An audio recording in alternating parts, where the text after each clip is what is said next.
Olá, paz do Senhor Jesus. Aqui quem está falando é o pastor Rui Nascimento. Eu não sei se você tem visto outros vídeos meus ou não, se este é o primeiro.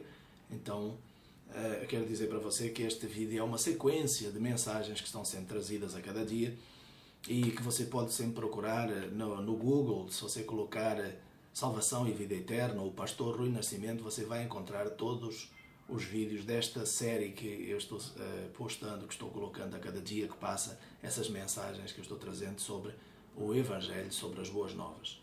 Muito bem, então, se você viu aquele vídeo que eu postei sobre criaturas incríveis, e se você concorda com aquele vídeo e se aquele é o seu Deus, então faz sentido tudo o que eu estou falando. Se você não concorda e não crê que aquele seja o seu Deus, então tudo o que eu estou falando para você é latim ou chinês, ou dinamarquês, sei lá. O que eu quero dizer para você é que Evangelho é para loucos, Evangelho não é para pessoas normais, Evangelho é para pessoas que têm em algum lugar um distúrbio. Não são pessoas comuns, não são pessoas normais que seguem o Evangelho. Uma mensagem de um homem pendurado numa cruz que morreu por nós. É algo muito louco. Por isso os cientistas não aceitam muito bem isso, porque eles acham que eles são muito sábios, muito espertos, muito inteligentes e não podem nunca seguir uma coisa tão simples, tão banal, tão miserável, como acreditar num homem cheio de sangue pendurado numa cruz.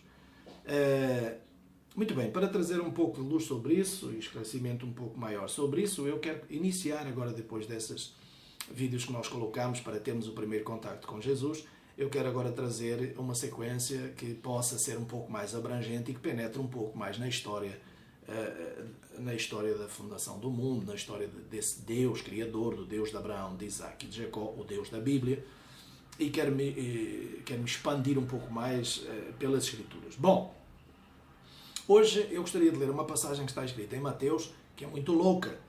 Na verdade, a Bíblia toda é muito louca. Para aqueles que não têm a visão e a unção do Espírito Santo de Deus, é só loucura.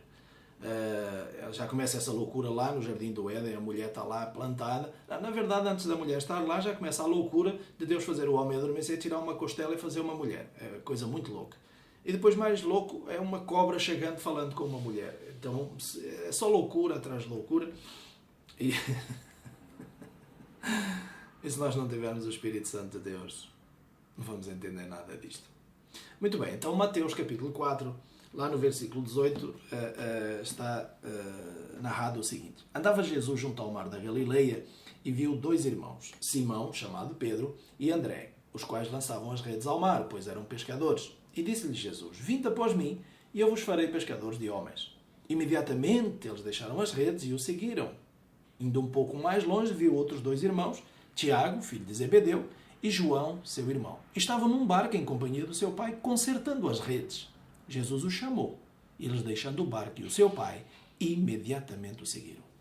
Muito bem. Então eu quero analisar hoje, trazer um pensamento sobre isto e quero pedir para você recuar um pouco no tempo e tentar se colocar na posição daqueles homens, ou tentar se colocar, no mínimo, na posição de Zebedeu, o pai de João e Tiago, que tinha acabado de perder dois filhos que o ajudavam e que trabalhavam com ele na faina da pesca. Chegou um homem de 30 anos, rapazotes, ainda, aos olhos de Israel, na altura, só eram conceituados verdadeiramente os anciãos, aqueles que usavam uma barba até o umbigo, aqueles que caminhavam verdadeiramente dentro das sinagogas, dentro do sinédrio, dentro do templo, aqueles que dominavam Israel, esses eram tidos como homens de bem, eram tidos como homens sábios, eram tidos como homens a seguir. Mas chegou ali um rapaz que ninguém conhecia, não tinha estudado, não tinha profissão. Quer dizer, não sei, a Bíblia fala que ele ajudava José lá na carpintaria, provavelmente era carpinteiro. Não se sabe, eu não sei se ele era, se não era. Ele trabalhou nessa profissão. Mas ele não chamou os filhos de João, vamos trabalhar na minha carpintaria, eu vou-vos pagar. Não, ele falou, vamos pescar homens. Então, coisa muito doida, né? E Zebedeu começou, deve ter olhado lá, mas quem é esse cara aqui? 30 anos, moleque aos olhos de Israel, para a tradição de então. Não sabia, não tinha estudado em lugar nenhum.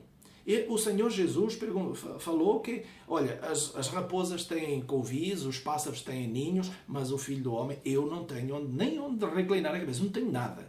Ou seja, segue um cara vagabundo, segue um cara vadio, segue um cara que não tem profissão, que não tem estudos, que não tem onde morar, vem comigo e eu vou fazer de você pescador de homens. Na verdade, ainda bem que não foi nos dias de hoje, não é? Porque se fosse nos dias de hoje, o pessoal já ficava meio desconfiado. Está chamando homens para ir à procura de homens, um negócio meio esquisito, não é não? Mas naquela altura também deve ter sido meio esquisito para aquele homem que estava ali com os filhos, tranquilo, uma vida pacata no dia a dia, e de repente chega um cara ali confundindo tudo, perturbando aquela empresa, aquela microempresa do Zebedeu, e estava levando 2 funcionários. A troco de quê? De um salário maior? Não, a troco de nada. Loucura.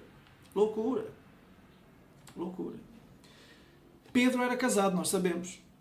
E Pedro, em determinada altura das Escrituras, lá no livro de João, nós vemos que Pedro diz para o Senhor: Senhor, olha, eu larguei tudo. Nós largamos tudo por causa de Ti. Largamos família, casa, pais, filhos, mães. Largamos tudo. O que é que vai...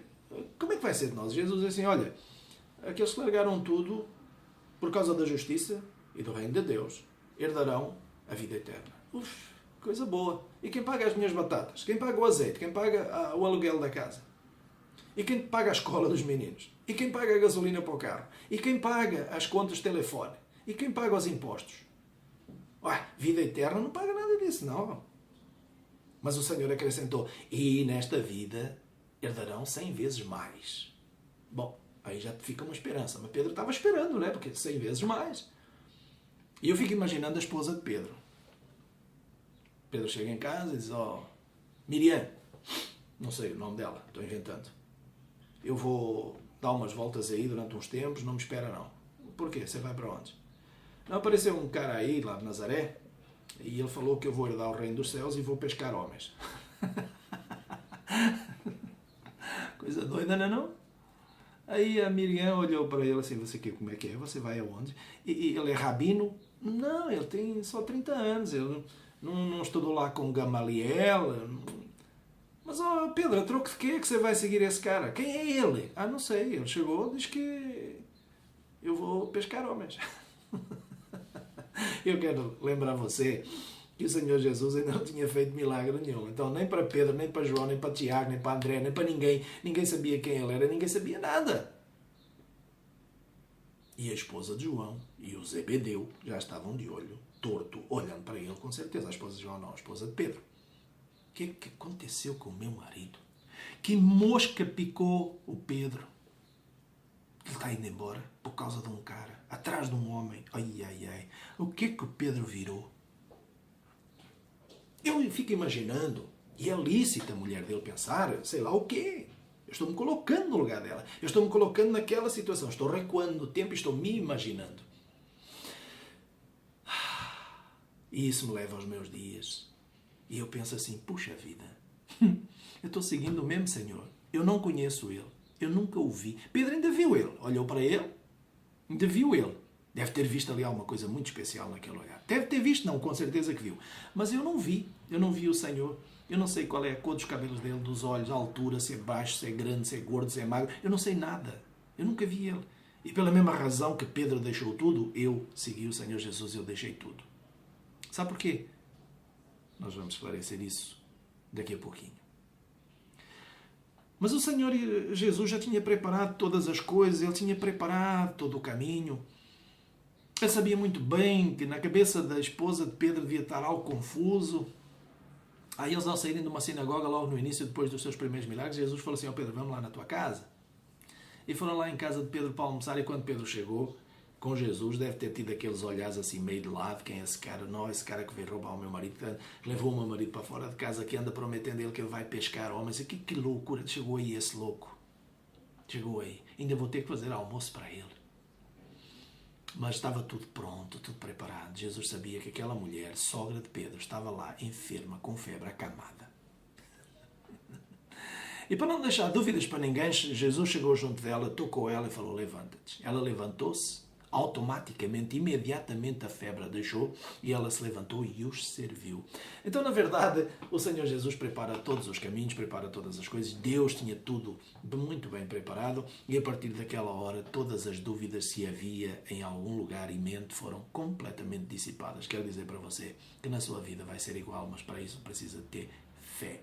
Dar o primeiro passo, seguir esse Senhor que morreu numa cruz, que foi lá colocado lá, que entrou dentro de um túmulo e que 3 dias depois já não estava mais lá, porque ressuscitou dos mortos para te levar a um outro plano, para te levar a uma outra vida, para te levar a algo que é invisível. Mas a fé, dizem as Escrituras no livro de Hebreus, que é a certeza das coisas que não se vê. A fé é trazer à existência aquilo que não existe. Se eu não tenho saúde, se eu estou enfermo, eu trago à existência saúde. Como? Pela fé, decretando que eu vou ter saúde. Esse é um exemplo. Então, eu só posso crer em Jesus Cristo pela fé, não pela razão. A razão contraria a fé. Depois da fé vem a razão. Pedro não seguiu Jesus pela razão, ele seguiu por aquilo que ele enxergou nele. Teve ali algo espiritual, sobrenatural, que desceu sobre Pedro e que fez Pedro seguir o próprio Filho de Deus. É isso que faz com que você siga ele ou não. Se você é tocado por algo sobrenatural, você vai segui-lo. Se você não é tocado por algo sobrenatural, você nunca vai segui-lo. Vai criticar aqueles que o seguem. Vai criticar provavelmente até esse vídeo a mim, mas não tem problema nenhum, que eu sei a quem eu estou seguindo, sei quem me tocou, sei quem me chamou, sei para onde eu estou indo. Mas então a fé é isso, é o surrealismo. É algo que você não consegue tocar. Jesus não é um Deus falso. Os deuses falsos se tocam, se apalpam, se carregam, se colocam num lugar, se vai lá, se toca, se vestem, se despem, mas não comem, não respiram, não ouvem, não falam. Os deuses falsos estão lá num lugar, presos por um prego, e ninguém consegue soltá-los. Eles não conseguem se soltar se ninguém os soltar. Esse Deus que eu estou falando, esse Jesus que eu estou falando, ele é sobrenatural, ele é invisível, por isso é que precisa ter muita fé para crer nele. Então, a mensagem de hoje é essa, fé. Fé. A mensagem de hoje é: o Evangelho é loucura. É loucura porque eu estou seguindo aquele a quem eu não conheço. Mas existe dentro do homem, e aí eu vou tentar trazer para você aquilo que eu falei lá atrás. Porquê eu sigo Jesus? É simples. Porque existe dentro do homem uma centelha de Deus. Existe dentro do homem, aquele homem que foi formado lá no início de todas as coisas, pelo próprio Criador. Ele colocou dentro de nós uma centelha dele. Dentro de nós, o que nós respiramos, entrando e saindo de nós, é o próprio Espírito de Deus. Há uma centelha ali que ainda, em algum lugar, ainda não se apagou por completo. E quando nós ouvimos a voz dele, nós que nos escondíamos, como lá no Jardim do Éden se escondia Adão e Eva depois do pecado, e depois que nós andamos nesse mundo e que nós caímos nas tentações desse mundo, andamos todos no pecado. Então quando nós ouvimos a voz do Senhor, que nós nos escondemos, mas de repente o Senhor vem, nos puxa para fora dessa escuridão e diz: vem, me segue. Foi essa essência, foi aquilo que ainda não estava completamente apagado dentro de Adão, que não está completamente apagado dentro de você, que não estava completamente apagado dentro de Pedro, dentro de João, de André e de Tiago. Foi isso que fez com que eles seguissem aquele homem que não era um homem feito da carne, mas foi feito do Espírito, através da entrada do Espírito Santo de Deus numa mulher que gerou algo sobrenatural para que você o siga pelo sobrenatural.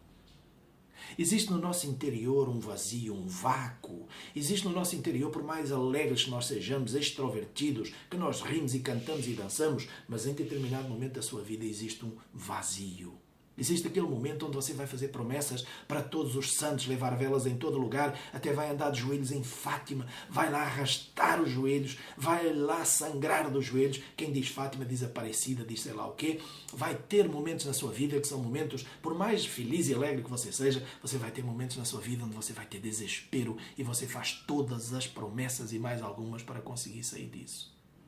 Mas no fundo, quando você encontrar aquela centelha que ainda não se apagou, do verdadeiro Deus, que pode te trazer para a luz, que pode te trazer para a lei dele, que pode te trazer para a direção dele, aí você vai se encontrar.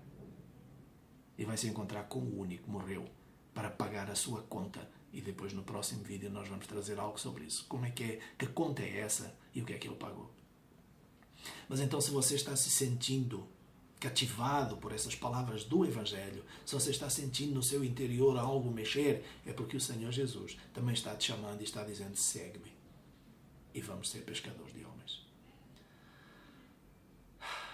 Tenho tanto para falar que eu não queria parar esse vídeo, mas temos que parar. Que o Senhor te abençoe em nome do Senhor Yeshua e nos vemos amanhã.